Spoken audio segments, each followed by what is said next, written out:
What's up, guys, and welcome in to an Alabama preview edition of the Rally Time podcast. I'm your host, as always, Justin Babin Jr. Christian is back here, my partner in crime, in the producer's chair, and we're getting ready to preview a big top 25 matchup between the LSU Tigers and the Alabama Crimson Tide, this time on the Diamond. We recap the Auburn series, unfortunately. LSU getting swept at Auburn, but they're back home now, have a home series against Alabama. Good chance to bounce back. We're going to let you know all about how Alabama is doing at this point in the season, who to look out for, all of that like we usually do on our preview shows. We are filming this on a Tuesday, so the midweek game tonight against McNeese, LSU has not played yet. We had to move our filming up a day earlier. We normally film our preview shows on Wednesdays after the midweek game, but we had to film our preview show on Tuesday, so no midweek game to talk about. So as a result, I kind of want to talk about, because we're halfway through the SEC slate. You know, there's 30 games in SEC play in the regular season, and LSU has played 15 of them. We're halfway through, and I just want to look at some SEC-only stats. We're going to go a little numbers heavy at the beginning, but there's a bunch of interesting stuff halfway through as far as SEC-only competition, how players and the team as a whole are faring. So we're going to spend a few minutes breaking down some stats on that and then get into this Alabama team that's coming into Baton Rouge this weekend. So halfway through conference play, LSU is still their fourth in team batting average in conference play, which is pretty good, you know, up towards the top in batting average. They're fourth in batting average, eighth in runs, seventh in hits, fourth in doubles, eighth in bombs, 8th in RBIs, 8th in slugging, 10th in walks drawn, and then they're 15th in strikeouts, which means they have struck out the second fewest amount of times. So they haven't struck out a lot compared to a lot of other SEC teams so far in SEC play. So they're kind of middle of the pack in some roads, but I mean that fourth in team batting average halfway through SEC play is really good. Really good spot, and now we talked about it on the recap episode that came out today. You know, they didn't have a good weekend offensively and in Auburn at all, but, you know, looking at the stats, they're still in a good spot. Individually, the most concerning thing for me, the most concerning numbers, Christian, for me, come from Jared Jones, the veteran on this team. Now, when you look at Jared Jones' stats against non-conference opponents this season, he's batting .446 with 10 bombs, 20 walks, 2 hit by pitches, and 14 strikeouts. However, in 15 SEC games, he's batting .254 with only 1 bomb, 3 walks, 3 hit by pitches, and 21 Ks. So his batting average against SEC opponents is nearly 200 points lower. He has struck out 7 more times in SEC play. He's drawn less walks. He's drawn 20 walks in non-conference play and only 3 in conference play. And yeah, I mean, look, Jared Jones is the most, I said at the beginning of the season, and I still believe this, he's the leader of this team at the plate because of he's been on the team. You know, this is his 3rd year on the team. He's the veteran. He's the guy who's been here, was on the national championship team in 2023. And his numbers are a little bit concerning, honestly. I feel like he's been chasing at the plate in SEC play. You know, we saw him, especially freshman season, struggle in SEC play, chasing after breaking balls, and he had been better at that last season and for the majority of non-conference play this season. And it's not like he's been terrible, but he hasn't been like Jared Jones. Like, if you had told me Jared Jones would only have 1 bomb halfway through SEC play in 2025, I would have told you were crazy. I wouldn't have believed it. But it is what it is, and that's one of the things that is kind of concerning to me. I'll be looking forward to seeing how Jones progresses through the back half of SEC play to see if he gets any better. I mean, he's talented enough to. I mean, we've seen it before. Surprising thing is Chris Stanfield is actually leading the team in batting average in the SEC. Chris Stanfield has a 360 batting average in the SEC, which leads the team. And Michael Braswell also has a batting average up in the mid 300s as well. Both Stanfield and Braswell are hitting better against SEC opponents than against non-conference opponents. Stanfield leads the team in batting average at 360. He also has a 448 on base percentage. Braswell is hitting 308. With the team leading 455 on base percentage in SEC play. Derek Curiel is also really, continuing his hot play. He's hitting 323 with a 425 on base percentage against SEC competition. So those three guys, Braswell, Stanfield, and Curiel, are the only guys in SEC play for LSU that are hitting above 300. You have a couple of guys hitting in the 290s. But, I mean, yeah, when you look at, I mentioned it to you earlier, Christian, and you were like, what? Chris Stanfield is number one in batting average? You were like, it's one that SEC fans, I think a lot of us have your reaction. I mean, I did when I saw that earlier today. I was like, what? And then, Braswell's third in batting average and first in OBP. Kind of shocking, That is, the Braswell thing's definitely surprising, but I also like to point out to Braswell's that he splits games with Tanner Reeves, and Tanner Reeves also has a little bit of an inflated average. I would also say, looking at this, Chris Stanfield being 360, 448, I would say that's just proven SEC experience. I think I'm surprised that it is him leading the team. I would honestly expect, Curiel, Milam, even though Milam's had an off year for sure. Jake Brown even has impressed a lot. I would expect those guys to be higher.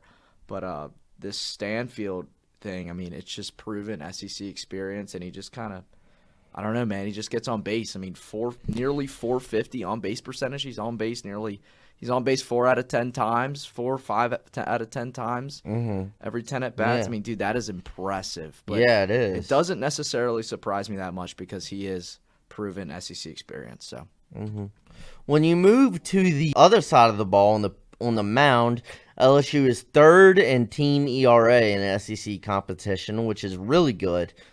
Both Zach Cowan and Casey Evans both have ERAs in SEC play less than 1. I mean, they've been utterly dominant. Two of the best relief pitchers in the country. So glad they're on the team, and they've just been utterly fantastic all season. As far as the starters for LSU, Cade Anderson has a 4.5 ERA. Ianson has a 4.56 ERA. And then Shores is a little bit more down there at 7.23. So good ERAs, solid ERAs for both Anderson and Ianson, who've been really good, throughout the season. And then Shores, look, I mean, I thought against Missouri, back-to-back weeks against Missouri and Oklahoma, he had good outings. Now, he didn't have a great outing against Auburn. He only pitched 2 innings and gave up 3 runs, but I'll be interested to see how long, I think Shores can get better and will get better. I wouldn't say. I know I've heard from a couple of friends, like, would you think of putting this guy, like maybe a Cowan or an Evans, in a Sunday role or something like that? And the thing is with Cowan and Evans, Jay's not going to move them out of the bullpen role because you need them in the back end of games to get you wins in SEC play. So I think right now how it's constructed with Anderson, Ianson, and Shores is going to stick. Maverick Rizzi is at 4.76 ERA. All of these guys have pitched at least 5 innings in conference play. Now, Connor Ware does have a pretty good ERA at 2.08, but he has only pitched 4 1/3 innings in 5 appearances. But in those 4 1/3 innings and 5 appearances in conference play, I mean, 2.08 is a pretty good ERA out of Connor Ware. So I think, obviously, your top 2 arms out of the bullpen are Cowan and Evans, but halfway through conference play, Connor Ware's been pretty solid as well. And I think he maybe he gets more playing time, than, hasn't pitched 5 innings yet. Maybe he gets a bit more playing time because, he was good in relief work this weekend against Auburn, and he's been good the past couple outings he's been in. So yeah, look, this team's still in a good spot. LSU is 10-5 halfway through conference play, which is towards the top in the SEC in terms of standings. So yeah, I really thought that I was interested in those numbers, just looking at it, how it kind of is breaking down halfway through conference play, and I just wanted to provide some of those numbers to you guys so that you could have them, and then kind of just start the show off talking about that, because we are at the halfway point. We will head into the back half starting against LSU, starting against Alabama this weekend. Now, moving on, let's get into this Alabama Crimson Tide team that is 29-8 overall and 8-7 in conference play. They are coming off of losing back-to-back series by dropping 2 out of 3, both at Auburn and home against Mississippi State, a Mississippi State team that LSU swept at home. Bama, lost the series at home too. I'm not saying that means anything, because it doesn't.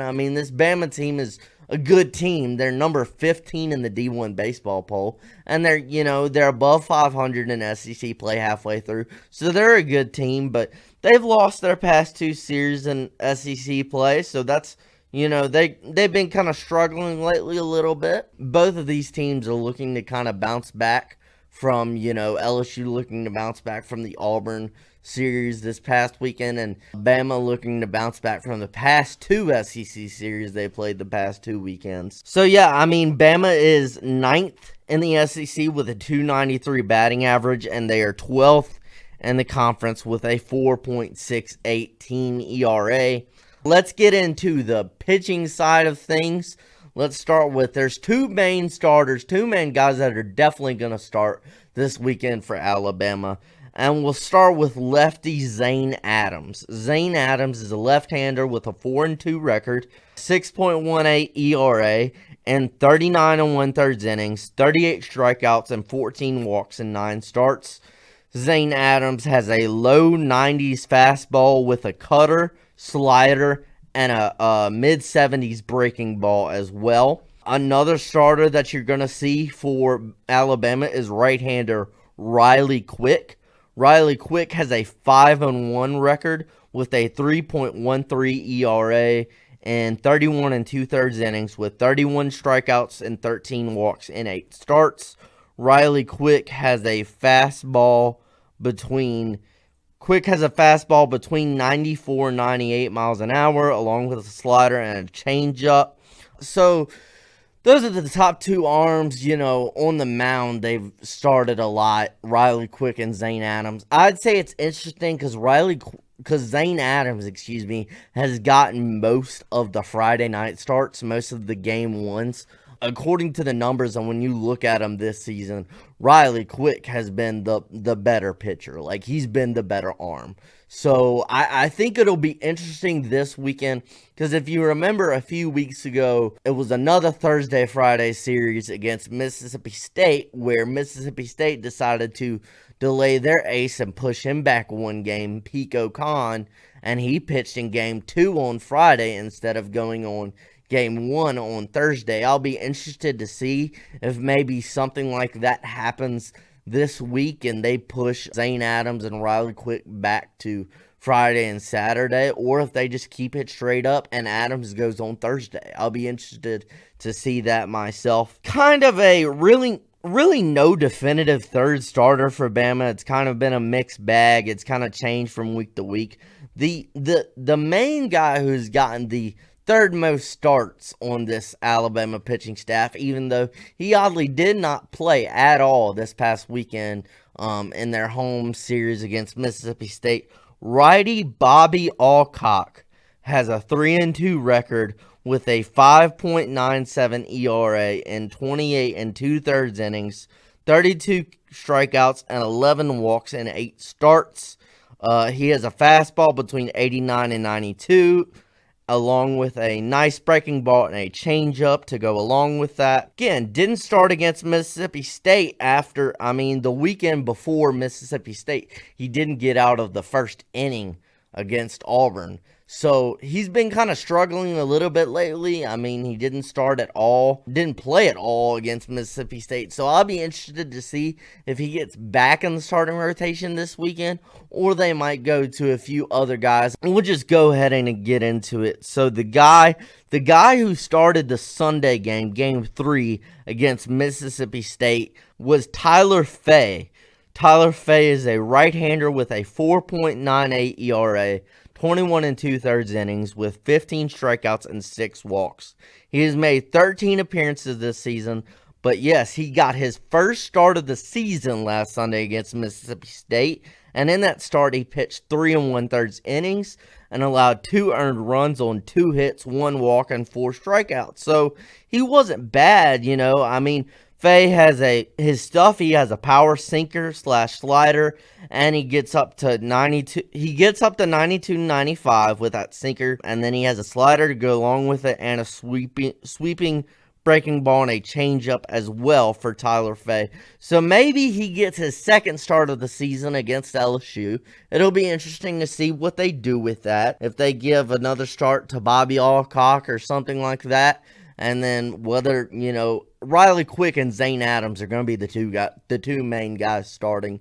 And then third starter, whether that comes on Saturday in game 3 or maybe a Thursday in game 1, because Alabama decides to push their guys back to get them on their normal schedule so that they don't have to miss a day of rest in between starts. It'll be interesting to see. Moving to the bullpen side of things, we're going to go through a few bullpen arms for Alabama. Aiden Vinatieri is a right-hander with a 4.66 ERA and 19 1/3 innings. Vinatieri also has 17 Ks and 5 walks. He has 9 appearances. He has made 4 starts on the season, but he's kind of settled into a little bit of a reliever role. Again, it's kind of the Sunday role for Bama has kind of switched. Vinatieri has started in SEC play before. Vinatieri has a high 80s fastball with a slider and a changeup. Probably, to me, the best arm out of the bullpen, strictly out of the bullpen this season for Bama, has been right-hander Carson Osmer. Carson Osmer has a 1.17 ERA in 23 innings with 26 strikeouts and 12 walks.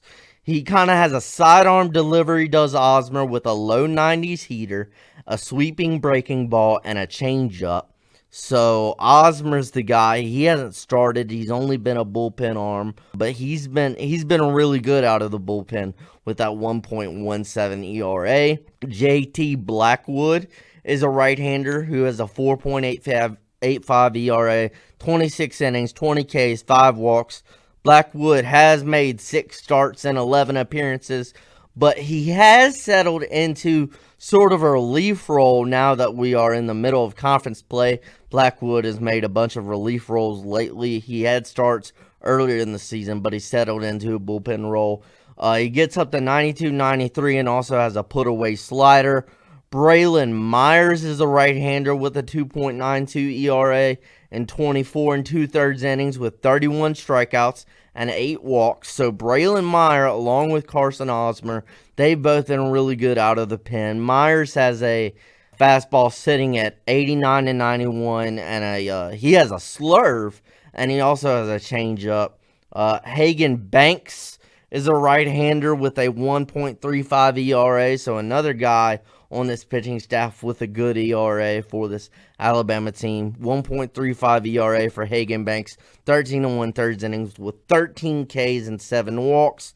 Fastball between 89 and 92 and a slider for Banks. A few more guys to go that we got here out of the bullpen, just kind of giving you a breakdown of the bullpen arms. Austin Morris is a right-hander with a 3.86 ERA, 14 innings, 12 Ks, 6 walks, 92 to 94 mile-an-hour sinker, and a slider for Austin Morris.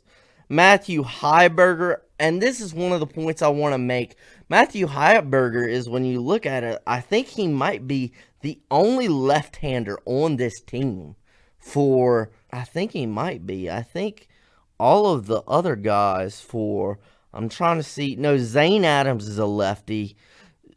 Heiberger is the only lefty out of the bullpen for this Alabama squad, and there's only 2 lefties on this whole pitching staff for Alabama, so very righty heavy for this Alabama pitching staff. Heiberger, the lefty, 3.6 ERA, 20 innings, 18 Ks, 9 walks. The fastball that averages 93, along with a slider and a changeup. And then Colson Buchanan, the last guy, Colson Buchanan, is a righty with a 2.25 ERA in 16 innings, 21 strikeouts, and 7 walks. Buchanan's fastball is between 88 and 90 miles an hour with a nice breaking ball and a changeup. So, a lot of numbers there. The main thing I would focus on is, again, you're going to see Zane Adams and Riley Quick. You're going to definitely see them. Pay attention out of the bullpen to Carson Osmer. Hagen Banks has been pretty good. Yeah, I mean, JT Blackwood. Pay attention to those guys. Braylon Myers and Carson Osmer are the 2 guys I would pay attention to. And also the fact that, again, there's only 2 left-handers on this whole pitching staff for Alabama. That's, pretty righty-centric, and LSU will kind of look to exploit that matchup on the mound this weekend. And again, this Alabama team is not, they're 12th in team ERA. I mean, Zane Adams' last 2 starts has not been really that good. He's had 2 bad starts in a row. So I'll be interested to see. Quick has been pretty good all season, but Zane Adams has been struggling a little bit lately. So I said it last week. I thought LSU would be able to attack the back end of that Auburn pitching staff, and they weren't. So hopefully it's different this weekend in the box. Bama coming to Baton Rouge. Yeah, the most dangerous thing to me, Christian, about this Alabama team is they have some good hitters, but they have who I've told you about this behind the scenes, the guy who I think might just be the best player in the entire country, and that is the stud, the star shortstop for Alabama, Justin LeBron. Justin LeBron has been an absolute monster this season. LeBron's hitting .342 with 12 doubles, 1 triple, 15 bombs, and 58 RBIs on the season for Justin LeBron. He is tied for first in the nation with his 58 RBIs, tied for first in the country, and he's also tied for 4th in the nation with his 15 bombs. Justin LeBron is an absolute stud. Like, he's the guy who scares me. Like, he's one of those guys who I've kind of paid attention to all season, looking at D1 baseball and looking at around the SEC that I've paid attention to, and his name comes up a lot. So, pay attention, circle him twice if you need to. Justin LeBron is a stud, and he's a guy that's gonna, he's really, really good. We just went over SEC stats, right? We collectively agreed that Jared Jones is having a down year when it comes to SEC stats. You want to know what Justin LeBron's SEC stats are to hold your horses a little bit? Hold on, let me read them. Justin LeBron's stats from this year from hitting. .295 batting average in SEC play with just 4 home runs. Yeah, Hold your horses. Hold your horses. Maybe. He's good. No, I agree. I am with you. I mean, his collective stats and his non-conference play has been amazing. His SEC stats, I mean, if we're really talking seriously here, he's yet to really get rolling. Now, I'd hate to see him get rolling against LSU. I'm not here to say that he's going to do that against LSU, but I'm also saying that slow down. He has not been that impressive through SEC play. Now, do I agree with you that he's probably one of the best players in the country? Yes, absolutely. Absolutely, yeah. But out of SEC play right now, he is yet to get rolling the way he has in non-conference play. Yeah. So hold your horses on him. I would not be surprised if he broke out against LSU. Really wouldn't. But hold your horses. Last weekend, LeBron had 4 hits in the 3 games against Mississippi State, including another home run, along with 2 doubles and 2 RBIs last weekend against Mississippi State. Another guy to watch out for, I'd say there's really 3 main guys to watch out for. Another guy is Cade Snell. Cade Snell leads the team. He actually leads the team in batting averages, Cade Snell, with a .376 average with 8 doubles, 5 bombs, and 28 RBIs. Snell had 2 hits and 2 RBIs last weekend. Also pay attention to the third guy I really want you to pay attention to besides Snell and LeBron is Richie Bonamolo Jr. Richie Bonamolo Jr. has a .333 average with 12 doubles, 2 triples, 4 bombs, and 29 RBIs. Bonamolo had 4 hits and 4 RBIs last weekend. So those are the only 3 guys batting over 300 for this Alabama squad. So those are the 3 main guys I would pay attention to. Justin LeBron, Cade Snell, and Richie Bonamolo Jr. 3 more guys I kind of wanted to run through. Jason Torres has a .297 average with 4 doubles, 1 triple, 8 long ones, and 32 RBIs. So Torres has been pretty good as well. Will Hodo has a .295 average with 7 doubles, 3 triples, I remember that name 8 from last bombs, and 29 RBIs from Will Hodo. And then the last guy is Bryce Fowler, who's batting .276 with 5 doubles, 4 bombs, and 33 RBIs. That 33 RBIs from Bryce Fowler is actually second most RBIs on the team behind LeBron's whopping country tying for the lead 58 RBIs. So second on the team in RBIs is Bryce Fowler. What were you gonna say, Christian? Oh, I remember William Hodo's name from last year. Yeah. I remember him being a guy for them last year. Yeah, he's those are the 6 guys I would mainly pay attention to, especially LeBron, Snell, and Bonamolo. So as we get into our prediction, kind of what we think heading into this weekend, I think the big thing is, for me, it's just coming back to the box, coming back home. What does this lineup look like? Is it a reset? Like, it's just a total reset. You're at home. You're in a ballpark where you've hit a lot this year. You've raked a lot. You've hit a lot of bombs in. You're back home, settle down, and does this lineup get rolling? Does it just continue to this pitching staff has had 2 good weekends in a row, in my opinion. I mean, they were phenomenal against Oklahoma, and I didn't think they were that bad against Auburn, especially only giving up 4 runs Saturday and 3 runs Sunday. So can this pitching staff continue that? Okay. And can this lineup get it figured out now that they're back in a familiar place in the comforts of home? And like I said, both of these teams are coming off series that they lost this past weekend, and Bama's coming off 2 consecutive series losses against Auburn and Mississippi State. So, as we get into predictions here, Christian, who do you think wins the series, and what games do they win? I'll say 2 out of 3 LSU. I'm not going to overthink it again. Last week, I went with the sweep. It bit me in the butt. I thought LSU got baseballed last week. Looking at this week, though, I don't see him getting baseballed. I see him a comfortable LSU team back at home. I see an LSU win Friday and Saturday. Maybe you drop the game Sunday. Maybe it's Friday, Sunday. You drop the game Saturday. I will officially say I think LSU wins the Friday-Saturday game. They drop the game Sunday. That's what I think. Mm-hmm. You? First 2 games you're going with. Yes. You're going with. Again, it's confusing because of Easter weekend. Every SEC series is Thursday, Friday, Saturday this weekend. So that's kind of confusing a little bit. Thursday, Friday. Thursday, Friday. I got you. I'm going to go 2 out of 3 as well, LSU. I'm going to say they win Thursday and Saturday. And here's why. I think the best pitcher on this pitching staff, starting-wise for Alabama, is Riley Quick.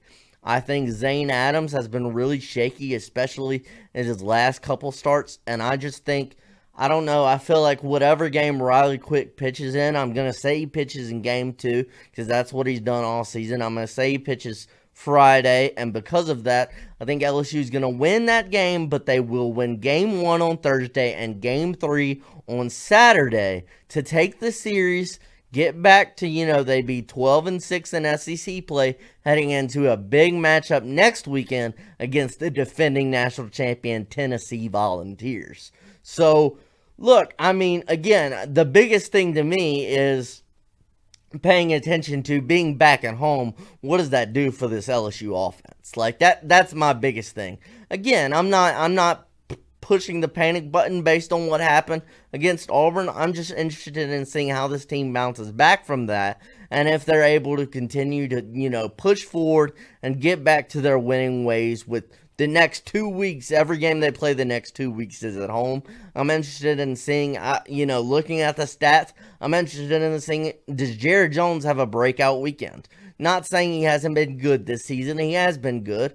But I wouldn't say he's had a breakout dominant weekend yet in SEC play. I'll be interested in seeing how Jones plays. And, yeah, I mean, I think this is a good spot for LSU. Like I said in the recap show, the Auburn recap show, LSU really needs to win this series, and I think they will. I think they'll win game 1 and game 3, and I'm really excited to see the Tigers back in the box. Hopefully the box is pumping, as it always is, with Alabama coming into town. And, yeah, I mean, another top 25 matchup against a team who's not bad, but they have lost their past two SEC series, so they're gettable. It's gettable. But I kind of thought the same thing about the Auburn pitching staff, and it didn't turn out that way, But, yeah, I think LSU's going to win 2 out of 3, get back on track this weekend. Let's go through the schedule real quick. So we are filming this on Tuesday, April 15th. So, I mean, LSU does play a midweek game tonight at 6:30 in the box against McNeese. But by the time this show comes out, that game will have already concluded. So, the Alabama series at home from the box, a home series against number 15 Alabama, starts Thursday night at 7, Friday at 6, and Saturday at 5. Thursday 7, Friday 6, Saturday 5. 765, pretty easy to remember. Pretty easy to remember. Just take back an hour each day. Go back an hour each day, and you'll be able to remember it. Remember, Thursday, Friday, Saturday, because of Easter weekend, there will not be a game on Sunday. So don't forget about the Thursday series start. But no, we thank you guys for tuning in. We ask you to leave your predictions in the comments, as always, if you have any. Like, share, comment, subscribe. Leave your predictions in the chat.